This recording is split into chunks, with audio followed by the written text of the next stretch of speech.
This month's swing crawl, quad hamstring work, we're going to be working on the ape swing. So what you're doing here is just, you can start with the feet on the ground, works quite well. You're rotating around up into that single arm back legged position, and then rotating around up into the beginning of that one arm pull up position, but you've got that external rotation in the shoulder, pulling that down. Then you go into the other arm, coming around, up, and around, back. Really trying to feel those two distinct different positions.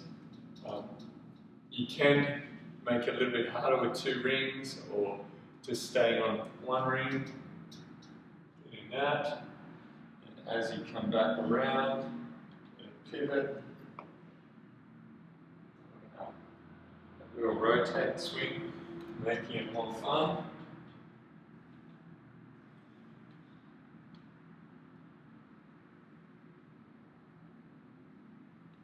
Keeping it a bit more interesting. Then we're going to go into a reptile crawl. So with the reptile crawl, your base version, just want to feel that cross patterning. So you're just going from here, drop the hip down, turn, drop it down. So you get that nice stretch through the side, rotate, then you can come down into that push-up position, press right up, come across, press right up.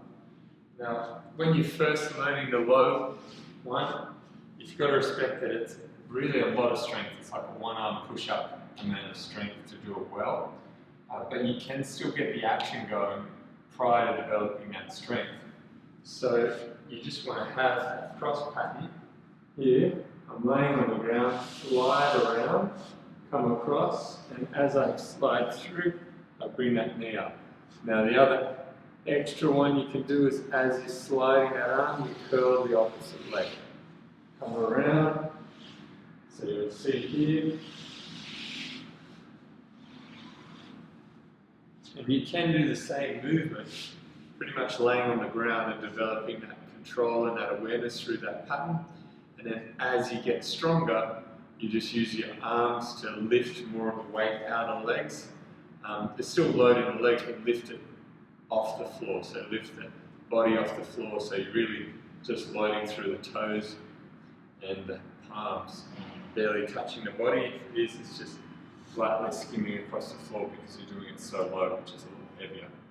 So enjoy those, get into those, they're pretty heavy. The split sissy for the quads, just keep it simple.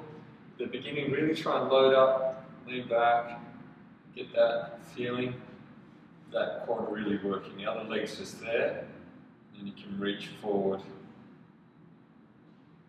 That going 15 seconds per leg. Coming back on that, really strengthening that patella tendon, keeping that hip extended. Then when we do the windmill, just hinging through the hip, driving that butt back, getting that strengthening down the back of that leg. So you do it like that to make it a bit heavier, hinging, reaching up. You can press up, you can even do it with a weight. But just 15 seconds aside for that one. Really get that nice strengthening through there. Right it up. So it worked pretty well. 3 rounds of that's pretty intense. You know, it's something that if you progress with it to the harder versions, it becomes more and more like just a workout rather than that low-level core conditioning. So this one day out of all the core days is probably the heavier, more dynamic version. So just listen to your body, work with it. If it's a day where you've done some other stuff already pretty heavy, you might be better off taking one of the other core days and just getting that done. You know, and prioritizing what you need to do and just really listening to your body so you don't overdo it.